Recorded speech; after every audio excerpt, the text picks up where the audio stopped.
Are you leading your business with eyes up, or are you waiting to react once the damage is done? Do your leadership team's assumptions still hold true, or are they quietly becoming outdated? What emerging risks are visible today, but are still being ignored? Welcome to the Critical Few Actions to Improve Your Business podcast.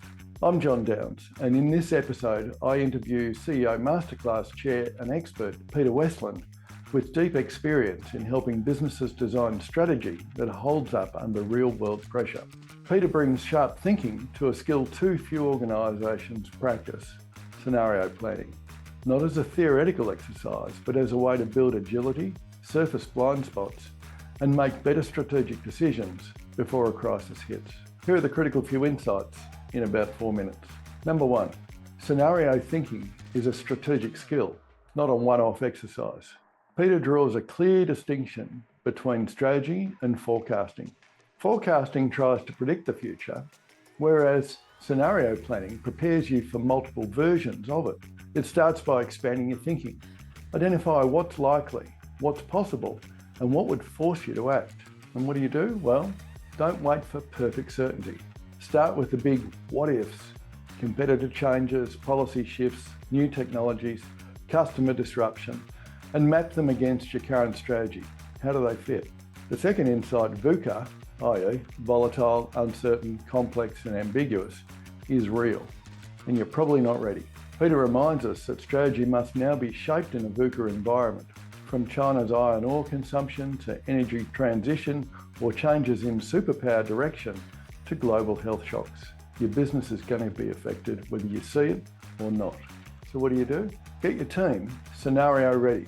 That means involving diverse voices, challenging the groupthink, and creating a culture that values reflection and learning, not just execution. And the third insight, think from the future backwards, not the past forwards. One of Peter's most useful shifts is how he interviews leadership teams. Start with the future. What will the world look like?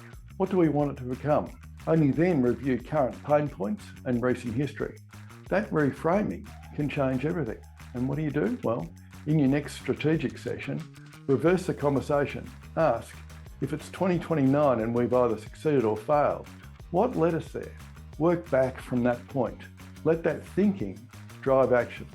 There was so much more in our chat, including how a competitor's market entry drove a $20 million performance uplift through scenario planning, and how one client used this approach to spin off an entirely new business model in hazardous waste management. As Peter said, scenario planning lets you rehearse the future before the battle begins. So what are your critical few actions? Is it starting the conversation, identifying the dots on your horizon, or simply building the muscle of thinking ahead before you're forced to? You can wait for disruption to arrive, or you can prepare for it while there's still time. Enjoy.